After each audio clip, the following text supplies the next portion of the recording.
समर्थ जीवन जी का मन इच्छा फल पावे 33 कोटि अदारा जावे से 88 उतर भव जल पारा कट है यम की फांसी 33 कोटि अदारा जावे से 88 उतर भव जल पारा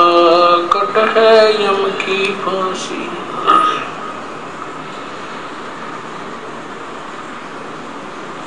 कर जोरूं विनती करूं धरूं चरण पर शीश गुरु राम देवानंद जी महाराज ने दियो नाम बख्शीश कोटि कोटि सिजदा करूं कोटि कोटि प्रणाम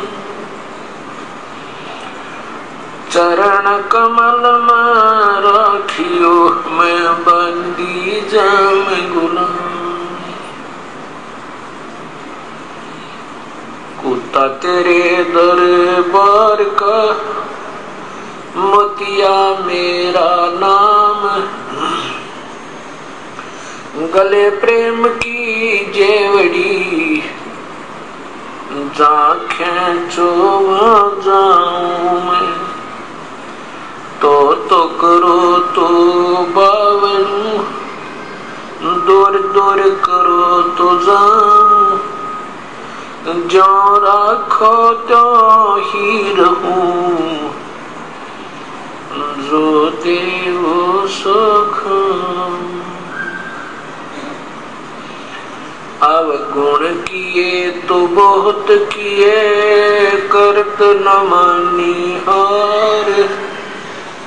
बावे बंदा बख्श दियो बावे गर्दन उतार अवगुण मेरे ही बाप जी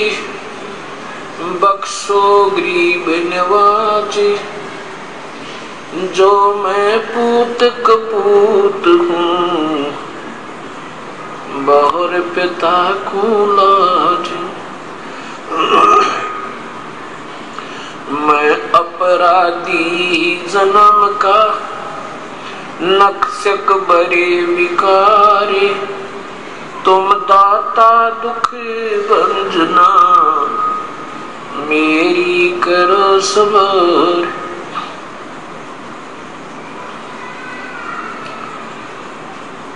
परम पिता परमात्मा पूर्ण ब्रह्म सारी सृष्टि के रचनहार कुल मालिक कबीर परमेश्वर की असीम कृपा से आज ये 5 दिवसीय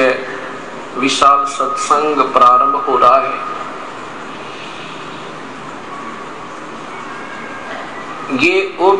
ये उस शुभ समागम का प्रारंभ है जो उस परम पिता परमेश्वर के अपने सतलोक से इस काल के लोक में प्रकट होने का वो शुभ दिन ज्येष्ठ सुदी पूर्णमासी है, जिस दिन वो परमेश्वर अपने सतलोक को त्याग कर यहां बनारस के अंदर विक्रमी संवत 1455 सन 1398 के अंदर ज्येष्ठ सुदी पूर्णमासी ब्रह्म मुहूर्त सूर्य उदय होने से 1.5 घंटा लगभग पूर्व जो होता है उसे ब्रह्म मुहूर्त कहते हैं। मैं आकर के लहर तारा तालाब वाराणसी अर्थात काशी के अंदर एक बालक रूप बनाकर एक कमल के फूल के ऊपर विराजमान हुए थे।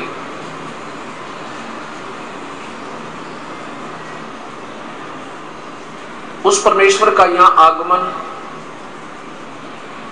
हमें उस सत्य ज्ञान का ज्ञान होना, उस यथार्थता का ज्ञान होना हम कौन हैं, कहां से आए थे और हम किन कारणों से यहाँ काल के जाल में फंसे हुए हैं, ये सब जानकारी उसी परमपिता परमेश्वर पूर्ण ब्रह्म ने, परम अक्षर पुरुष ने, अर्थात अकाल मूर्त सब स्वरूपी राम कबीर देव ने, कबीर साहब ने आके हमें बताया।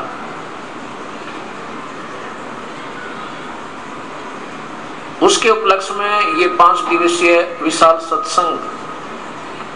मनाया जा रहा है। ऐसे शुभ समागम सदियों पर्यंत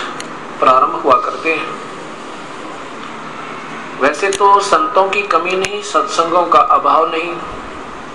श्रोताओं की कमी नहीं, लेकिन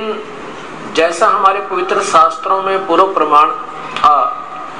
और वो हम तक नहीं पहुंच पाया, अब वो हमारे तक पहुंच रहा है। ऐसे समागम हमें, अगर ये दास कहे कि युगों पर्यंत ही प्राप्त होते हैं तो भी थोड़ा समझना, क्योंकि जब तक हमें तत्व ज्ञान नहीं होगा, तत्व ज्ञान, और तत्व ज्ञान के बिना हमारे सामने वो सच्चाई नहीं आ सकती जो जिसकी हमें युगों से तलाश थी। वो तत्व ज्ञान देता कौन है, वो तत्वदर्शी कौन संत है, और ये अभी तक हमारे तक क्यों नहीं पहुंचा, यही जानकारी इस 5 दिवसीय विशाल सत्संग के अंदर पुण्यात्माओं को दी जाएगी। ये तत्व ज्ञान हमारे तक क्यों नहीं पहुंचा, इसका कारण, मुख्य कारण ये रहा कि वो तत्व संदेश स्वयं परमेश्वर आकर के देता है। उसको 5वां वेद भी कहते हैं। 4 वेद हम सुनते आए हैं, ऋग्वेद, सामवेद, यजुर्वेद और अथर्ववेद। इन 4 वेदों के अंदर ज्ञान तो है लेकिन तत्व ज्ञान नहीं है। ज्ञान तो बहुत कुछ है, और पूजा की विधि जो है वो 4 वेदों में केवल ब्रह्म तक की है, और महिमा पूर्ण ब्रह्म, परब्रह्म, इन तीनों परमात्माओं की भी है। भक्ति कैसे करनी चाहिए, कौन पूजा के योग प्रभु है, वो भी जानकारी पवित्र 4 वेदों में तथा उन्हीं की सारांश पवित्र गीता जी के अंदर उपलब्ध है। उनमें साथ में ये भी लिखा है कि जो ज्ञान मैं बता रहा हूं, वेदों को बोलने वाला प्रभु और साथ में गीता जी के बोलने वाला प्रभु और साथ में कुरान शरीफ को बोलने वाला अल्लाह और पवित्र बाइबल को बोलने वाला गॉड है। वो स्वयं कह रहा कि मैं उस परमेश्वर के बारे में नहीं जानता, उस तत्व ज्ञान के बारे में नहीं जानता। अपने तक की विधि बता देते हैं, जैसे गीता जी में बताया है कि 4 वेदों का सार गीता जी है, और गीता जी में बताया है कि ओम नाम का जाप है मेरा। अध्याय नंबर 8 मंत्र नंबर 13 पवित्र गीता जी में लिखा है। गीता बोलने वाला भगवान कहता है कि माम ब्रह्म मुझ ब्रह्म